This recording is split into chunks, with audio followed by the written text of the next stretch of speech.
In part 2, we will discuss the central bank determinant of money supply in the economy, which depends upon the monetary base and required reserve ratio.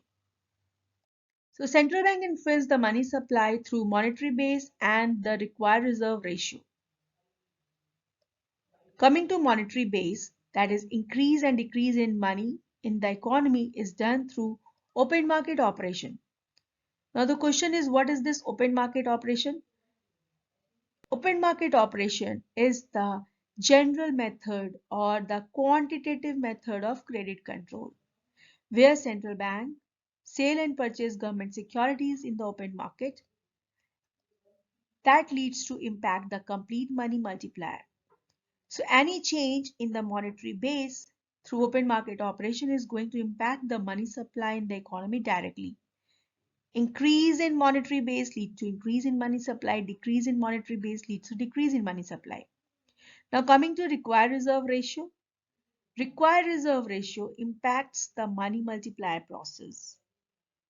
So in this equation, this is the required reserve ratio.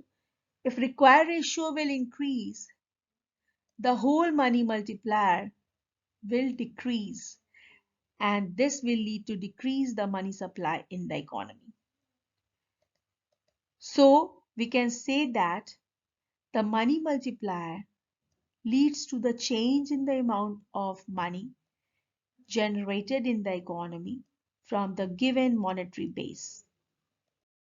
Now, to understand the central bank determinant of money supply and its functions to manage the liquidity in the economy, we have to understand the trade cycle or economic cycle. In this figure, this axis is the time axis and the y-axis is the real output axis. This line is a growth trend line, upward sloping line, which shows a smooth steady growth path. But economy always witnessed economic cycle or trade cycle. It never moves on a smooth steady growth path.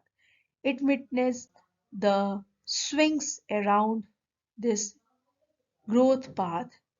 This swing is called the trade cycle, which has four phases: recession, depression, recovery, and inflation. Now, central bank manage the money supply to correct this trade cycle. Here we can see that this is the boom that is inflation in the economy. This inflation is because of the demand and supply mismatch. Demand is greater than supply. In order to correct this hyperinflation or inflation in the economy, central bank reduce the monetary base through open market operation and increase the required reserve ratio.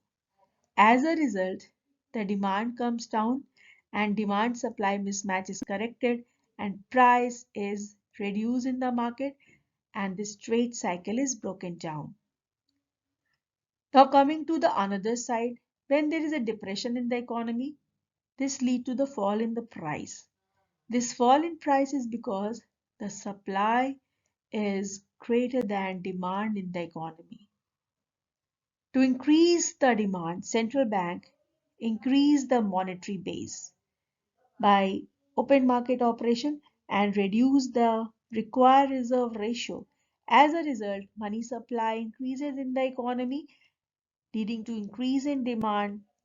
The demand increases lead to rise in price, and the depression is corrected. So in this way, central bank breaks the cycle of inflation and depression and help the economy to move on a smooth, steady growth path by adopting its counter-cyclical monetary policy.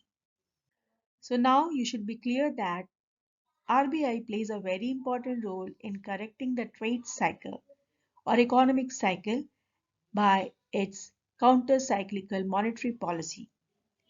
In the period of economic expansion, to counter the inflationary pressure in the economy, RBI reduces the money supply.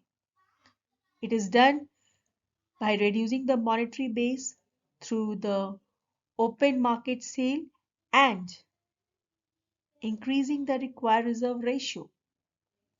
This impacts the complete currency multiplier.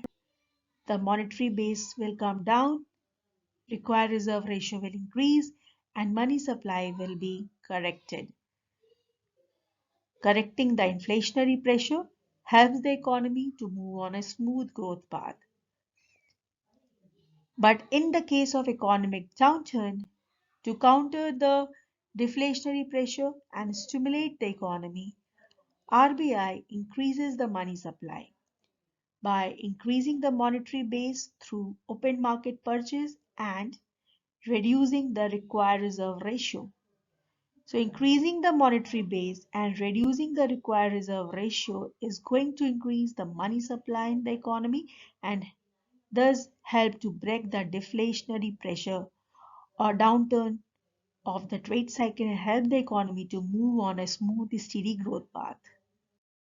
If you have any questions on this presentation, please leave your questions in the comment section and like and subscribe my channel to get further notifications. Thank you so much.